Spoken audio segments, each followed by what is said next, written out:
आज कल जैसे कि माननीय मुख्यमंत्री जी यहाँ आए थे। अरे पाछले बंद कर दो बोलना। एक बार साइलेंट हो जाओ भाई, जो भी पीछे जो बोल रहा था बोल लो। Phone silent. अरे कोई नहीं बोल रहा। आदरणीय साथियों, कल जैसे कि मुख्यमंत्री जी यहाँ आए थे और उन्होंने कहा कि जयप्रकाश जी आओ, हम बिना टिकट आपको लेकर के चलेंगे अयोध्या की पहली फ्लाइट। उन्होंने क्यों किया? क्योंकि मेयर के कारपोरेशन के चुनाव से पहले मैंने एक बयान दिया था, जिस दिन हमारे केसर टीटू सिंगला ने पर्चा दाखिल किया कि भारतीय जनता पार्टी 3 चुनाव से झूठ बोल रही है कि ये इंटरनेशनल एरोड्रम नहीं। यही बात थी भाई। अगर इंटरनेशनल एरोड्रम होगा, कई साथियों ने मुझसे पूछा फिर मैं झूठ बोल रहे हैं, या तो मैं इस्तीफा करूंगा या फिर भाजपा ने जनता से माफी मांगनी चाहिए कि हमने जनता के साथ धोखा करके, गलत कह करके वोट मांगे। यही बात थी और थी। आज उसी बात को लेकर के अब पता नहीं इनको क्या सांप सूंघ गया। कई दिन तक पहले कहते रहे जेपी इस्तीफा दे तैयार हो, पुराना डिप्टी चीफ मिनिस्टर का भी बयान आ गया कि सांसद इस्तीफा देने के लिए तैयार हो जाए। मैंने क्या बोला, उसके इंटरनेशनल एयरपोर्ट बनवा दिया। मगर जो कागजात मैं लेकर के आया हूं दिल्ली से और उद्घाटन जो कर रहे हैं माननीय, जो मैंने सुना है कि भारत के प्रधानमंत्री 14 तारीख को करें सर, तो मैं एक बात पूछना चाहता हूं बीजेपी के नेताओं से। पहले वो जनता से माफी मांगे कि ये इंटरनेशनल एयरपोर्ट नहीं है।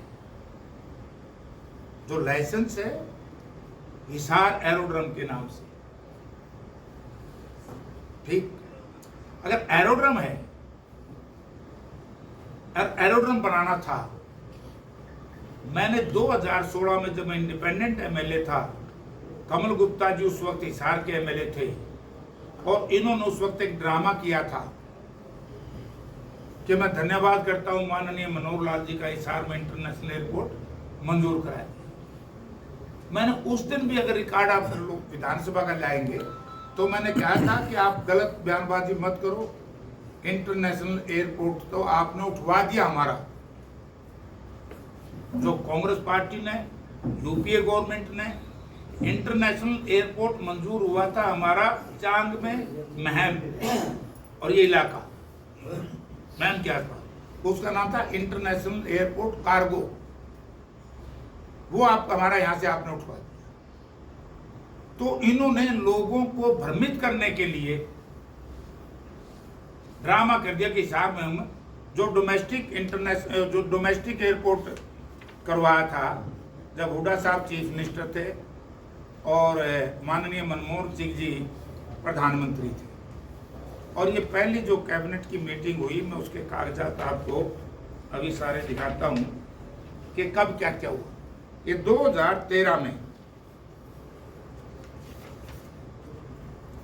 2013 में यूपीए गवर्नमेंट ने डॉक्टर मनमोहन सिंह जी की अध्यक्षता में 50 जगह से एयरपोर्ट बनवाए थे, हवाई पट्टियों की। उनमें से हिसार और करनाल थे। हिसार और करनाल का देख दिया है P K. Chaudhary, chief secretary Haryana. इन्होंने चिट्ठी लिखी है K N. Srivastava, secretary ministry civil aviation, Rajiv Gandhi Bhawan, Safdarjung, जहां बैठते हैं सिविल एविएशन के सेक्रेटरी। तो उन्होंने लिखा है, I wish to draw your kind attention to the letter number such dated 25/4/2013, executive director airport authority of India intimate कि भाई हम आपको ये जमीन देने के लिए तैयार हैं, जो कैबिनेट का फैसला हुआ। हरियाणा सरकार ने लिख दी चिट्ठी, और उस चिट्ठी में आप सोच के हैरान रहोगे कि हमने कितनी देनी थी। हमने तो कुल 200 एकड़ देनी थी। और वो क्या बनना था उस वक्त? वो बनना था एयरपोर्ट।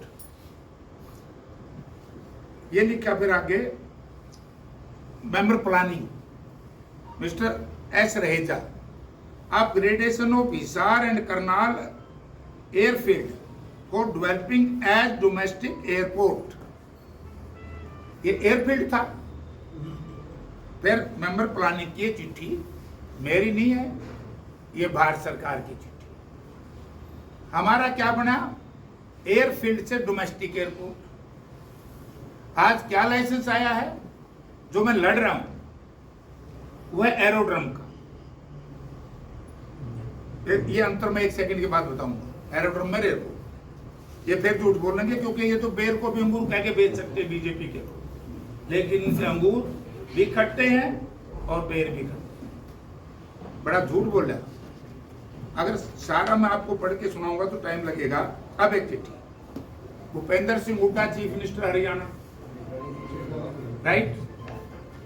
क्या लिखा है? It is heartening to learn the government of India is laying emphasis of developing low cost airport for improved air connectivity in the country for this Ministry of Civil Aviation। ये चिट्ठी किसको लिखी? ये लिखी Chaudhary Ajit Singh, civil aviation minister, Bharat सरकार, right. अब झगड़ा इनसे हमारा क्या है? अब ये airport authority of India DPC C&C, उनकी चिट्ठी आपके पास आई। अब हम क्या कह रहे हैं इनको? झगड़ा क्या है? जब हमने इसको एयरपोर्ट बनवाया, डोमेस्टिक एयरपोर्ट, और आज लाइसेंस आया एरोड्रम का। एरोड्रम और एयरपोर्ट में फर्क क्या है? ये रहा एरोड्रम की परिभाषा। एरोड्रम किसी भी स्थान पर दर्शाता है जहां विमान उड़ान भर सकते हैं और उतर सकते हैं। इसमें एक साधारण रनवे, टैक्सीवे और कुछ बुनियादी सुविधाएं होती हैं। नागरिक, सैन्य या निजी उपयोग के लिए हो सकता है। मतलब एक यहाँ फ्लाइंग क्लब जो ऑलरेडी पहले था हिसार में, आपको तो याद है, रनवे था। हमारा रनवे थोड़ा सा इन्होंने बढ़ाया। एयरपोर्ट क्या है? एयरपोर्ट एक पूर्ण विकसित हवाई अड्डा होता है जिसमें यात्रियों और मालवाहक विमानों की आवाजाही के लिए आवश्यक सभी सुविधाएं मौजूद होती है, जैसे टर्मिनल, हवाई यातायात नियंत्रण टावर, सुरक्षा जांच, कस्टम और आपातकालीन सेवाएं। अगर ये यहाँ है, वो भी मतलब इंटरनेशनल एयरपोर्ट तो नाम ही नहीं ले रहे। जो मैंने कहा था मैं इस्तीफा दूंगा। आज बीजेपी के लोगों ने, हरियाणा प्रदेश के मुख्यमंत्री ने, इनके नेताओं ने जनता से माफी मांगनी चाहिए कि नहीं मांगनी चाहिए, मैं ये प्रश्न आपसे छोड़ रहा हूं। ये इंटरनेशनल एयरपोर्ट के नाम से वोट मांग रहे थे। जगह जगह अंतरराष्ट्रीय हवाई अड्डा 15 किलोमीटर, अंतरराष्ट्रीय हवाई अड्डा 10 किलोमीटर। आज कहां वो वोट? कहां वो कमल गुप्ता का वायदा?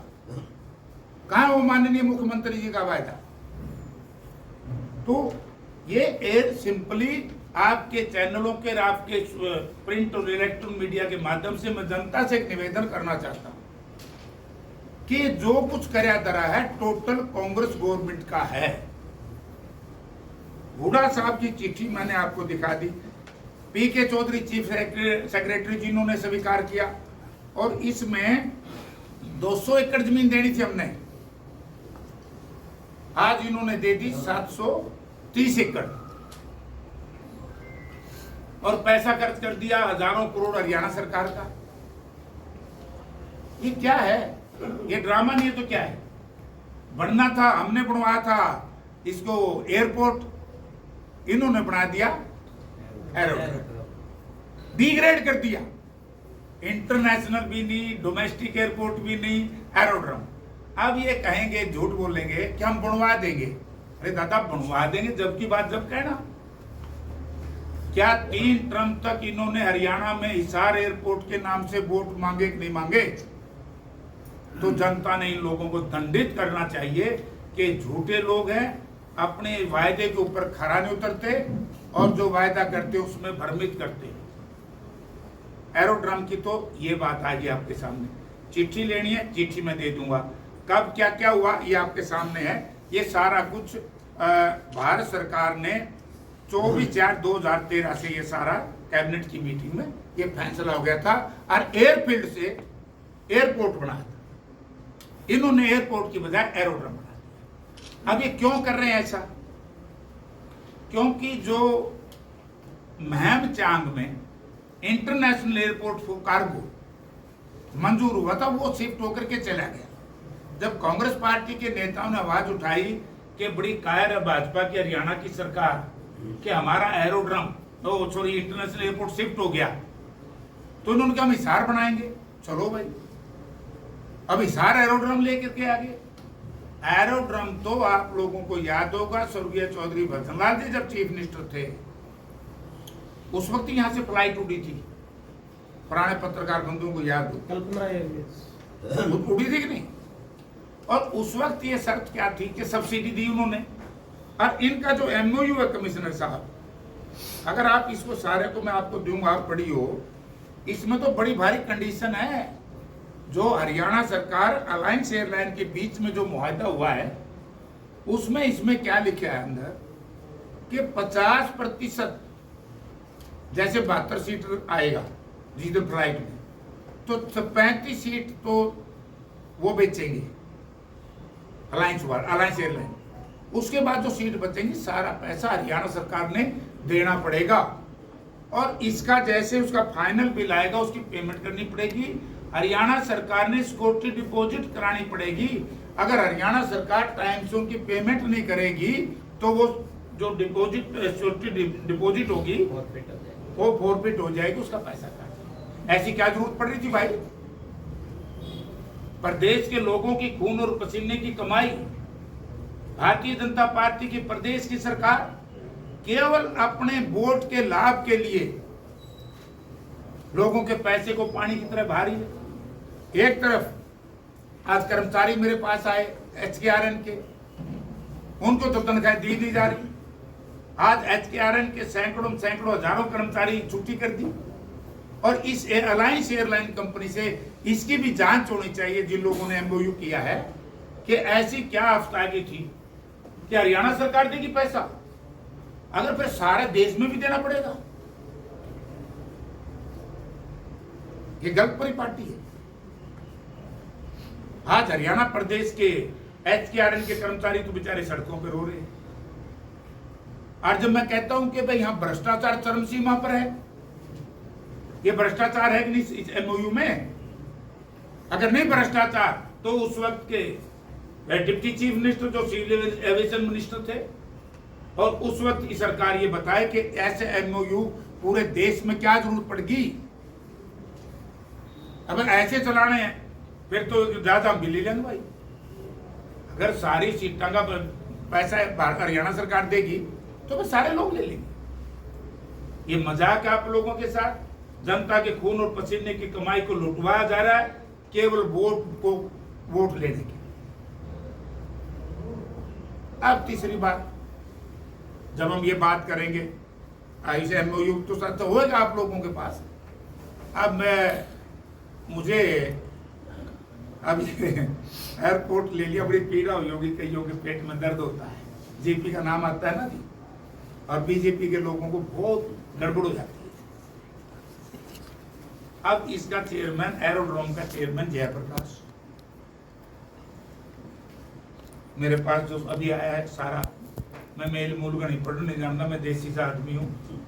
बोला जी आपका दफ्तर तैयार होने लग रहा है, आप कब निरीक्षण करोगे? मैं 17 तारीख को, क्योंकि वहां बहुत सी खामियां हैं। अब उधर है ये तो, इसमें तो अगर कोई प्रश्न आपने पूछना मुझसे पूछ लो। 2013 का जो एयरपोर्ट था उसको डिग्रेड कर दिया, उसका एक निचला सतर कर दिया। बनना इंटरनेशनल एयरपोर्ट था। हाँ, एक बात में, इंटरनेशनल एयरपोर्ट बनाओ, मैं स्वागत करूंगा। मैं नहीं, हमारी सारी पार्टी स्वागत करे। हमारे शहर की तरक्की होगी, हरियाणा की तरक्की होगी। इंटरनेशनल एयरपोर्ट बनाओ। हम इस लड़ाई में BJP के साथ, हिसार शहर के कांग्रेस के लोग अगर ये ड्रामा करके वोट लेना चाहते हैं, मेरा विरोध। इंटरनेशनल एयरपोर्ट बनता तो हमारे यहाँ होटल चलते, हमारे यहाँ ट्रांसपोर्टेशन का काम चलता, हमारे यहाँ वो बहुत से बिजनेस को दुकान बनाता, चाय की को, फल की को, कुछ व्यापार बढ़ता। इस एरोड्रम में क्या मिलेगा? हाँ, एक चीज मिल गई, लोगों की बड़ी महंगी जमीन थी, वो इक्विजेशन का ड्रामा दिखा करके, एक्वायर करने का ड्रामा दिखा करके सस्ती कर दी, और फिर सस्ती लेकर के फिर कहा जो यहाँ तो इंटरनेशनल एयरपोर्ट मंजूर हो गया, फिर वो महंगी बेच दी। लोगों ने सोचा भाई बहुत बड़ी चीज, अच्छी चीज थी, हम स्वागत करते अगर इंटरनेशनल एयरपोर्ट। कई भाई कहते हैं कि जयप्रकाश हिसार में एयरपोर्ट बनने पर राजी नहीं हूं। मैं आपके माध्यम से उन भारतीय जनता पार्टी के नेताओं को कहना चाहता हूं, इंटरनेशनल एयरपोर्ट बनता तो मैं और मेरे साथी तय दिल से प्रधानमंत्री का स्वागत करते, हमें खुशी होती। आज क्या स्वागत करूं? आज तो जो कांग्रेस गवर्नमेंट ने बनाया था 2013 में एयरफील्ड से एयरपोर्ट, आज एयरपोर्ट से बना दिया एरोड्रम। तो एरोड्रम के लिए किस बात का स्वागत भाई? बल्कि 32 गांव ऐसे जो इसका विरोध करेंगे। ये रास्ता 200 एकड़ जमीन हम देते हैं, इसमें कई देखिए 200 एकड़ का है, इसमें जितनी कितनी जमीन देनी थी ये निकाल देंगे। अब मैं बताता हूं, अगर 200 एकड़ जमीन देते हम, 120 पहले थी, 320 के आसपास बढ़ना था एयरपोर्ट, एरोड्रम में 730 एकड़ क्यों दी भाई? इसका मतलब ये समझो, हिसार के लोगों, हरियाणा के लोगों, ये आपका इतना बड़ा बैंक लैंड जो इंटरनेशनल एयरपोर्ट के पास भी कहीं नहीं है पूरे भारत में, 500 से ऊपर कहीं जमीन नहीं है, हमारी 730 एकड़ जमीन ले ली, हजारों करोड़ रुपया खर्च करवा दिया, और फिर भी एरोड्रम मिला हमें। तो पहला था बदनाथ जी के टाइम में, और मुझे याद है फिर गए बोला जेपी हवाई जहाज नहीं उड़ धंधा। अरे हवाई जहाज तो जिंदल परिवार वो जो उड़ाया करता, मित्तल परिवार भी आता था राजस्थान से, जो आयरन किंग है, लक्ष्मी मित्तल कई बार जहाज यहाँ लैंड किए, मेरा संबंध है।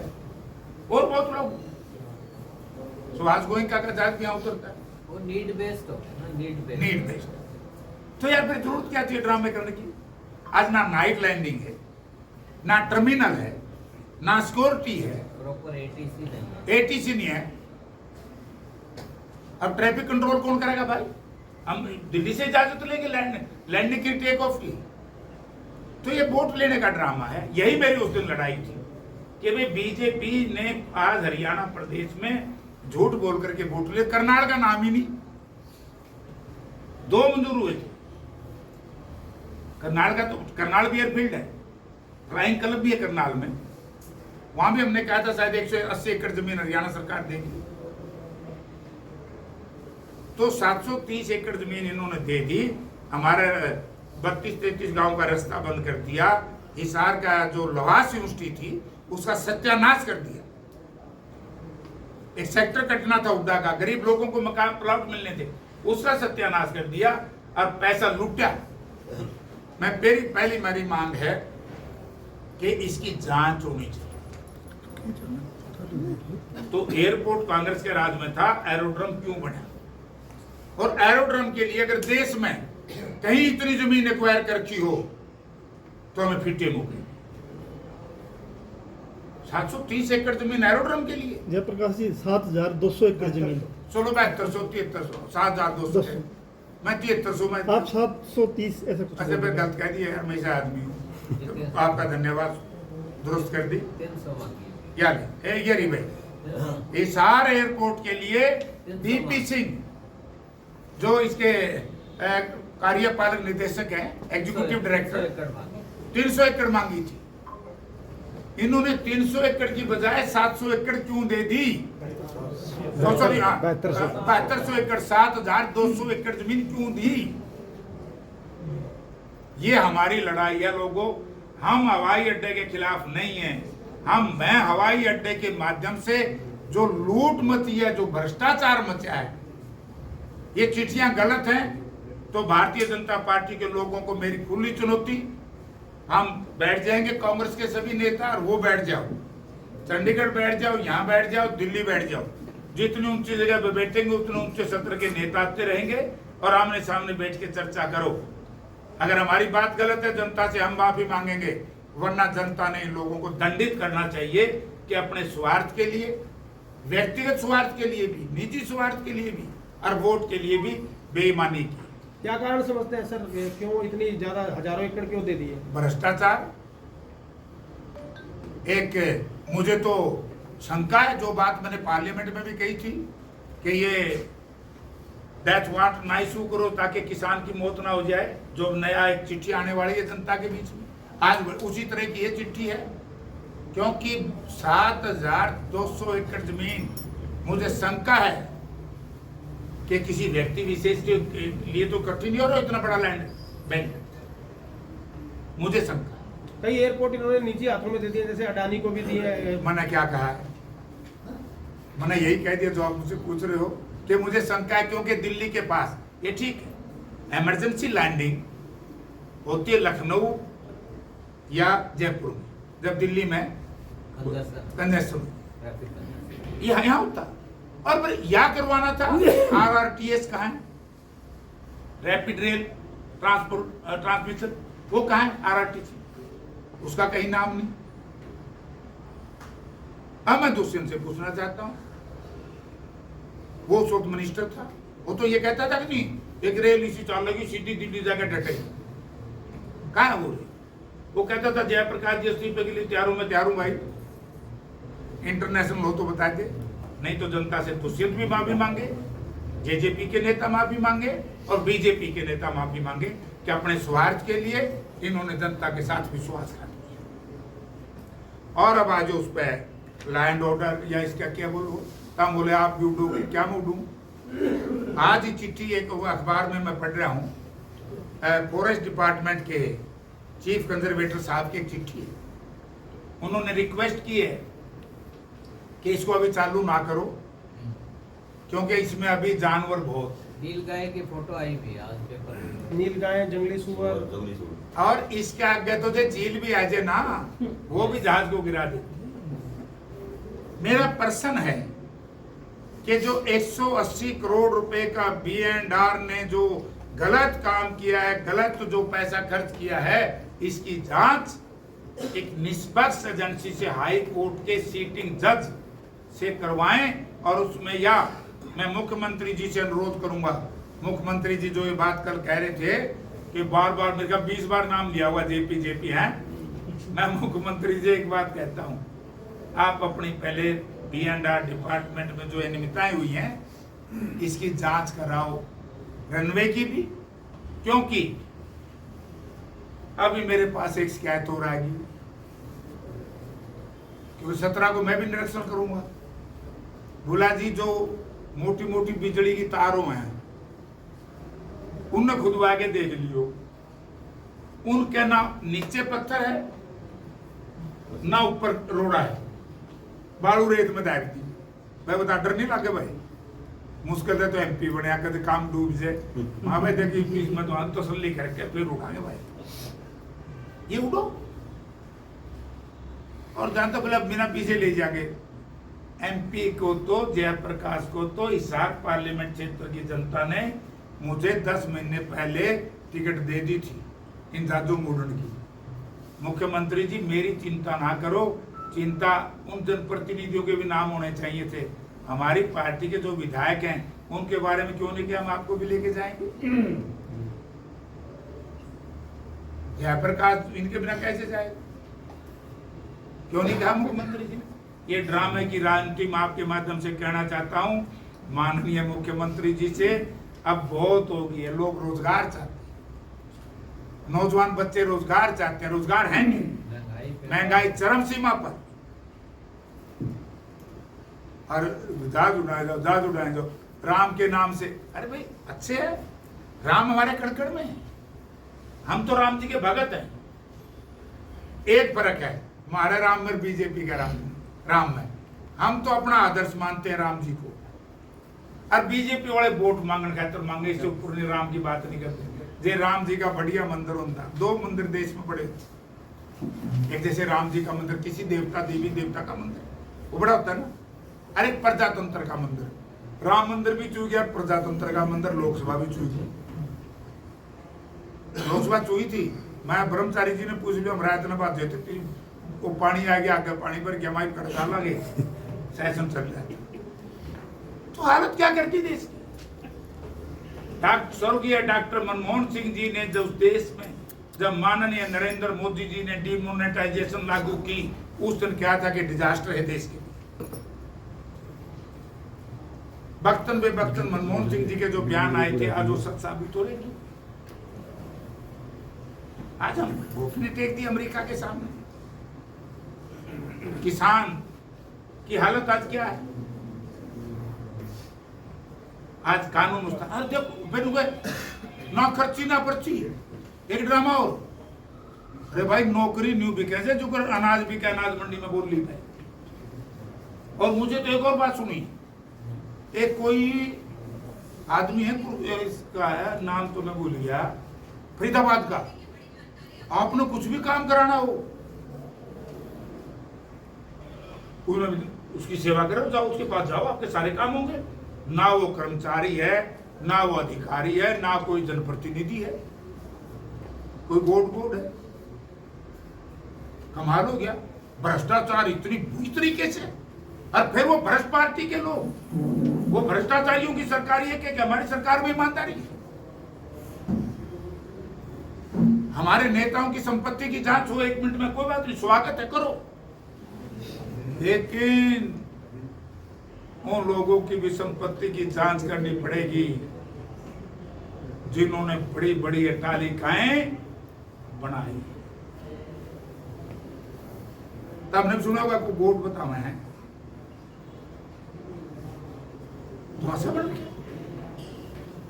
सीएलयू बेचे जा रहे हैं, नौकरियां बेची जा रही हैं, बदलियां बेची जा रही हैं। और उसके बाद फिर ये कहें कि हमारा सुशासन जो कुशासन हो गया भाई। आज इसलिए हम आपके बीच में आए कि किसी भाई ने कोई प्रश्न पूछना है। आज था मेन तो एरोड्रम का, और महंगाई, भ्रष्टाचार, बेरोजगार, और जो HKRN के कर्मचारी हटा दिए, या तो यार भी मानोगे तो दया का सवाल है, नहीं हटाने चाहिए थे। नहीं फिर ये जॉब सिक्योरिटी एक्ट क्यों बनाया, ये बनाया।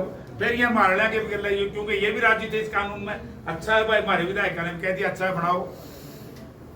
ये कानून को मानने वाली सरकार नहीं है। अगर ये कानून को मानने वाली सरकार होती बीजेपी की, तो सबसे पहले SYL नहर की खुदाई कराते, जो सुप्रीम कोर्ट ने कह दिया था प्रेसिडेंशियल रेफरेंस के बाद। जब प्रेसिडेंशियल रेफरेंस आया, हरियाणा की जीत हुई, और ये क्या कि SYL नहर खुदा, वो क्यों खुदान दे। ये बिल बहुत लेके आए हैं, तो ये बिल क्यों नहीं लेके आते भाई, बिलों पर क्यों नहीं विश्वास करते। तो ड्रामा करते, हर चीज में पॉलिटिक्स करते हैं। साथियों, जब आपने कोई प्रश्न पूछना हमारे से पूछ, हम सब बैठे आपके बीच। सर, भाजपा और सांसद जयप्रकाश एयरपोर्ट खेलते नजर आ रहे हैं, लेकिन जनता के मुद्दों की बात करें तो अभी 10 महीने हो चुके हैं, जनता ने आपको चुना है, तो क्या कार्य किए गए उन पे भी थोड़ा प्रकाश डाल। अब डाल दूंगा। सबसे पहले मैंने नौजवानों के रोजगार की आवाज उठाई पार्लियामेंट में। मेरा YouTube पे आप निकालो। मैंने कहा कि हमारे नौजवान बच्चे डोली डाबड़ी समझो ना, हमारी भाषा, जमीन बेच करके डोंकी के माध्यम से विदेशों में जा रहे हैं। सरकार कह रही है हमने इतने रोजगार दिए, हरियाणा सरकार। अगर रोजगार होता तो बच्चे विदेशों में क्यों जाते। हमने क्या कि कौशल रोजगार निगम में रिजर्वेशन दो, SC की, ST की, BC की कोई रिजर्वेशन नहीं है। स्पोर्ट्स पर्सन की, एक्स सर्विसमैन की कोई रिजर्वेशन नहीं है। मैंने कहा कि जो कांग्रेस पार्टी ने, UPA सरकार ने, हम मनरेगा लागू की थी। मनरेगा का कानून UPA का है, डॉक्टर मनमोहन सिंह का है, कांग्रेस पार्टी का है। मित्रों, ये बीजेपी का है। बीजेपी अच्छा काम नहीं करेगी, हमारे किए हुए कार्यों के ऊपर ही चलती है। हमने कहा मनरेगा का बजट ना कम करो। इस बजट, पहले बजट पिछले में कम किया, और 17,000 करोड़ गरीब आदमी को तो मार दिया इन्होंने। मैंने सवाल उठाया था 6,000 जो प्रधानमंत्री निधि, किसान निधि है ना, 6,000 रुपये साल के, मां प्रधानमंत्री जी 6,000 साल के आपने दे दिया, तिमाही 2000 और डीजल के दाम 2004 में कांग्रेस की गवर्नमेंट थी, डीजल 221 रुपए कुछ पैसे था और क्रूड था 110। आज डीजल 100, क्रूड 60। 8 लाख करोड़ रुपए के आसपास इस सरकार ने डीजल से कमाया। ये लड़ाई आप लोगों ने मुझे पार्लियामेंट में भेजा भैया। कानून व्यवस्था के बारे में मैं बोल रहा हूँ। SYL नहर की खुदाई के लिए मैंने कहा है। मैंने किसान के बीज के, किसान के खाद में जो पेस्टिसाइड दवाई के लिए इतनी महंगाई है किसान खेती की, MSP को कानून की गारंटी दे, महंगाई कम करो। बोला हूँ नहीं बोला? नहीं, मेरे का पर्चा कर, ये ड्यूटी होगी। दूसरी मेरी ड्यूटी आपने लगाई थी कि MP लड़ के 5 करोड़ रुपए मिलते हैं। 31 मार्च हो चुके, 1 पैसा आपका बच रहा हो जो मुझे 50 पहले MPओ के, 2 तरफ के MPओ के पैसे बचते थे, आज 1 पैसा नहीं। तीसरा मेरी ड्यूटी थी कि सरकार गलत काम करे तो आवाज उठाओ। अब सरकार ने गलत काम किया। हमारा जो डोमेस्टिक एयरपोर्ट UPA सरकार में माननीय चौधरी भूपेंद्र सिंह हुड्डा या मुख्यमंत्री थे, उनकी मेहनत से डोमेस्टिक एयरपोर्ट बना था। इसका एरोड्रम बनवाया मतलब तड़ा लिया है। बनाना चाहते थे इंटरनेशनल एयरपोर्ट, आगे एरोड्रम पे। तो ये आवाज में उठा रहा हूँ कि नहीं उठा रहा हूँ? अब बीजेपी के लोग, कई साथी कहते हैं जेपी हवाई अड्डा नहीं बना। हवाई अड्डा बनाना चाहता हूँ, लेकिन मैं उस पे इंटरनेशनल एयरपोर्ट के नाम से जो बात की थी वो करो, मैं स्वागत करता हूँ। सांसद जी, आप अभी SYL की बात कर रहे हैं। SYL कभी भी नहीं बन पाई है, चाहे पहले NDA सरकार थी, उस टाइम अकाली दल बादल की सरकार थी, प्रकाश सिंह बादल मुख्यमंत्री थे और अटल बिहारी वाजपेयी प्रधानमंत्री थे। उसके बाद आपकी पार्टी का शासन आया, मनमोहन सिंह प्रधानमंत्री बने और कैप्टन अमरिंदर सिंह मुख्यमंत्री बने। इसी तरह फिर दोबारा जब मोदी प्रधानमंत्री बने तो प्रकाश सिंह बादल मुख्यमंत्री। तो SYL ऐसा यक्षप्रशन क्यों बन गया कि कोई भी दल, समान दल दोनों सत्ता में होते हैं, केंद्र में और प्रदेश में, फिर भी नहीं बन पाती है? कांग्रेस पार्टी ने जो खुदा था, आदरणीय स्वर्गीय श्रीमती इंदिरा गांधी जी, ये उस वक्त ब्यूरोक्रेट्स थे। इनको पता है कि कर्पूरी से खोद के लेके शुरुआत हुई थी, लेकिन इन नकम्यों ने नहीं खोदन दी। अर्जे को कमी रही, हमने सजा दे तो दिया, हम जमा मारोगे। ये तो बीजेपी वाले ने कहो। प्रजातंत्र में जब किसी पार्टी का राज आप हटा देते हो, दूसरी पार्टी का राज ले आते हो, ये तो सजा है। अब तो सजा बीजेपी को देनी चाहिए ना लोगों ने। पब्लिक का एक सवाल और है जयप्रकाश जी, अभी ताजे टोलों के रेट बढ़ चुके हैं। अब मान लिया हांसी से लेके मदीना तक जाओ तो 120 रुपए का टोल है, 15 से 20 रुपए और बढ़ा दिया। रेट घटने चाहिए थे क्योंकि रोड के ऊपर कंस्ट्रक्शन लगी थी, अब वो रेट बढ़ते जा रही हैं। क्या हांसी से लेके मदीना तक मात्र 60 किलोमीटर की दूरी के अंदर 120 रुपए की गाड़ी रोड चाट जाती है? मैं इस तरह ऊपर एक बात होता हूँ, इससे ज्यादा बरवाड़ा की तरफ से आप आओगे, इनकी सड़क पे तो आप 10 से 12 किलोमीटर चालो हो और टोल 100 रुपये। वो कैसे एक हुआ होता है, अंधेर नगरी चौपट राजा, मार दिए ने। तो यही तो लड़ाई अब हम कांग्रेस के लोग। हरियाणा में टोल सबसे महंगे हैं। मैं MP गया हूँ, गुजरात के अंदर तो बहुत सारे टोल ही बंद हो चुके हैं। MP के अंदर 30 रुपए, गुजरात के तो 40 दो बड़े नेता हैं, इब हम केक रत हम बनाए तो इसे न दो, बस सारे दिन क्या करोगे।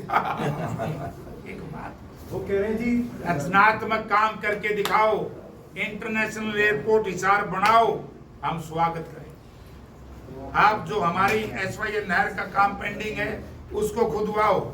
आप हमारा लखवार 82 डैम जो कांग्रेस पार्टी ने हजारों करोड़ रुपए उस पर खर्च किए थे, उसकी खुदाई का, उसका निर्माण का कार्य शुरू कराओ ताकि हमारे सूखे खेतों को पानी मिले।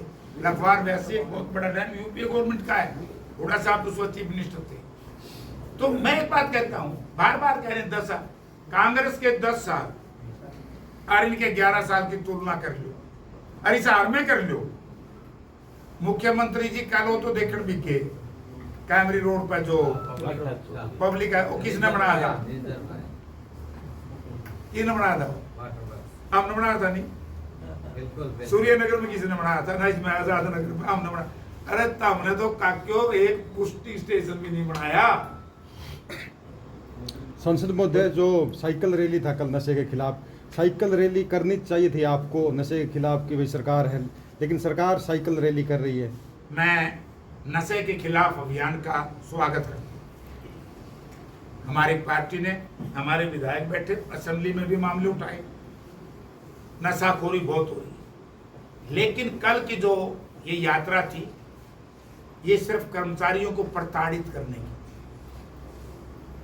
इसमें केवल कर्मचारी थे। आपने इसको मूवमेंट बनाना है, आल पार्टी मीटिंग बुलाओ, सब पार्टियों के नेताओं के, तो उसका कोई एमपी एमएलए है कि नहीं है, जो हमारी सामाजिक संस्थाएं हैं, हमारे सामाजिक संगठन है, उनको इकट्ठा करके मीटिंग बना के सारे चलो हम तैयार हैं, हम इसके पक्ष में हैं। लेकिन इन 10 महीनों में तो 5 महीनों में तो नशे के ज्यादा बढ़ गया, नशे की तस्करी बड़ी भयंकर हो रही है। तो आप लोग क्यों नहीं सड़कों पे उतर रहे, क्यों नहीं विरोध कर रहे आप लोग? हम सोचा मैं मुख्यमंत्री बुलाए ले तो यू करना चल रहा है, नहीं हम तो फिर कराएंगे। जब हम कराएंगे फिर तो हम न्यू कह दोगे भाई ये तो विपक्ष वाले तो सत्ता पक्ष की बात मान देंगे, अच्छी बात है यार।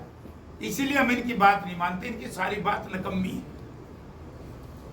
जयप्रकाश जी, हरियाणा एग्रीकल्चर यूनिवर्सिटी का मसला आपने मीडिया में उठाया, लेकिन लोकसभा तक नहीं ले जा पाए वहाँ, जो भ्रष्टाचार के आरोप आप लोगों ने लगाए। विधानसभा में उठाया, ये स्टेट मैटर है। जयप्रकाश जी, सीएम ने जो आपको आमंत्रण दिया है, क्या आप उसको स्वीकार कर रहे हैं, जा रहे हैं? कड़ा दिया है, फ्लाइट का था अयोध्या। ये टूटी फूटी पटरी पे है। पहले मैं इसका निरीक्षण करूंगा। आज भी क्योंकि फॉरेस्ट डिपार्टमेंट ने ये लिखा है कि भाई अभी हम इस पे अलाउ नहीं करते, लिखा कि नहीं लिखा भाई? चलो आप बता दो भाई जी। दैनिक जागरण पढ़िया बना चढ़ गए में लिखा है ना पुनर्विचार कर। फिर उनका मैं मन का तो क्यों गाऊं मैं कि मेरा ऊक चूक हो जाए। तो निरीक्षण तो आपको पहले करना चाहिए, मोदी के आने से पहले भी। मेल तो ई बाई है, इब्बे जुड़ जुड़ जाएगा, जाऊंगा। सांसद महोदय, शिकायतें आएंगी, मीटिंग लूंगा। अभी आई है 2 शिकायत, मैंने बताया ना कि जो बिजली के तार खींचे हैं उनमें बाड़ू है। आपको लग रहा है निरीक्षण करने देंगे आपको? कौन रोकेगा? मैं तारा एमपी हूँ, जनता ने बनाया हूँ, नहीं करने देंगे फिर तारा दरबार में आ जाऊंगा।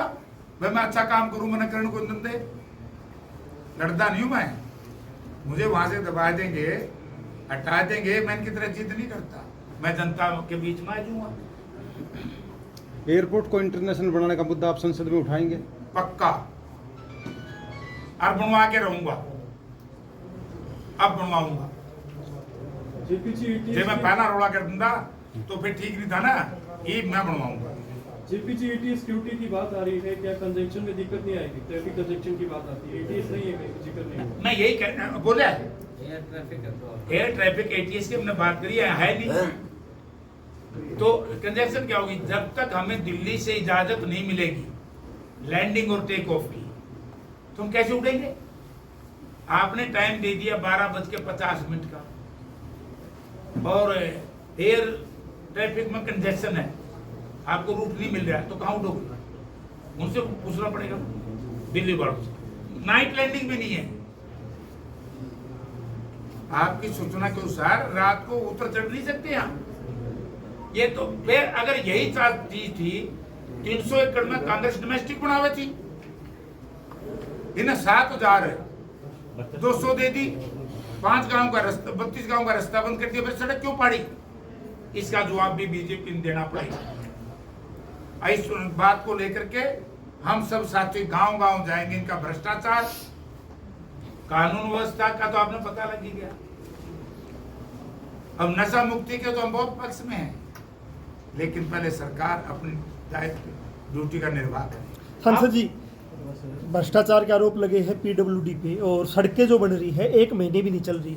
खासकर आर्यनगर से गंगवा, एक तरफ विधायक जी है, एक तरफ मंत्री का गांव है, 1 महीने सड़क नहीं चली है। सुसराट है हाँ, तो उसके ऊपर कोई ससुराल है, बात तो उनसे पूछो भाई, मैंने क्यों पूछो? विधायक जी बैठे हैं, विपक्ष की इनका गाँव भूमिका है। तो आप निभाओगे। एक इलेक्शन तो वाली का अच्छा, नहीं भाई, चंद्र प्रकाश जी का, अरे इनका मैं वक्तव्य सुन रहा था, मुझे याद है विधानसभा में, तो इन्होंने आदमपुर के कैसे इशू उठाए थे। ये तो गंगुआ साहब मंत्री हैं, उन्होंने भी देखना चाहिए, और उनके जो जनप्रतिनिधि हैं उनको भी देखना चाहिए। और मैं एमपी हूँ, आपने बता दिया, मैं भी जाऊंगा कंटेक्ट में। सांसद जी, आप नशे के खिलाफ अभी बात कर रहे थे, नशा मुक्ति अभियान की बात कर रहे थे। आज आप आसपास के किसी भी किराना की दुकान पे, किसी चाय की दुकान पे, किसी पान की दुकान पे अगर आप जाएंगे तो जो सुल्फा और गांजा भरने का जो पेपर होता है वो बहुतायत में मिल रहा है। क्या डीसी और एसपी से आप मांग करेंगे कि उन पर चेक लगाया जाए? अगर वो बंद कर दिया जाए तो काफी नशे पे 17 तारीख को हमने दिशा की मीटिंग बुलाई है, जिसमें हमारे सभी विधायक मेंबर होते हैं और एमपी उसका चेयरमैन होता है। हम ये सारे इशू 17 तारीख को उठाएंगे, और जब दिशा की मीटिंग स्टेट की होगी हम मुख्यमंत्री जी के सामने भी उठाएंगे। मुख्यमंत्री जी नशाबंदी को लेकर के सीधी नीयत से चले, वोट की नीयत से नहीं। सब तैयार है, लेकिन विपक्ष के नेताओं को भी, हर पार्टी के नेता, सबका सहयोग, और जो हमारी सामाजिक संस्थाएं हैं उनका सहयोग। जयप्रकाश जी, उपचुनाव से पहले आपने कुलदीप जी के ऊपर आरोप लगाया था कि ये 4 साल तो बाहर रहते हैं, 1 साल वोटों के शिकार के ऊपर निकलते हैं। तो चंद्र प्रकाश जी से मैं यही सवाल पूछता हूँ, अभी मिले हैं आपको आसपास कहीं पे, कहीं मुलाकात हुई है कुलदीप बिश्नोई जी से? आपको पता है कहाँ है आजकल? हल्का तो आपका है सर। 6 महीने की बात कह सकता हूँ, 6 महीने, आपको पता है कहाँ। देखिए, आदमपुर हल्के की सारी बातें, चाहे वो किसान से संबंधित है, चाहे व्यापारी से, चाहे युवा से, चाहे दलित और पिछड़े वर्ग की बात है, सारी बातें विधानसभा में उठाई गई। आपने बजट स्पीच में जो मैंने वहाँ बोला है वो सुना होगा सारा। बाल समान, आदमपुर, सभी तरह की सिंचाई की बात हो, पीने के पानी की बात हो, महंगाई की, रोजगार की, सारी बातें वहाँ पे उठाई गई। अब महंगाई की बात करें तो आपको पता है बिजली के रेट में अभी कितने दिन पहले कितने बढ़ाए, उनका भार किस पे पड़ेगा? किसानों। मैं ये जानना चाहता था, मुलाकात हुई है उनसे या नहीं हुई है? अवेलेबल है या फिर जैसे जयप्रकाश जी बोल रहे थे वही बात है? मैं ज्यादातर लोग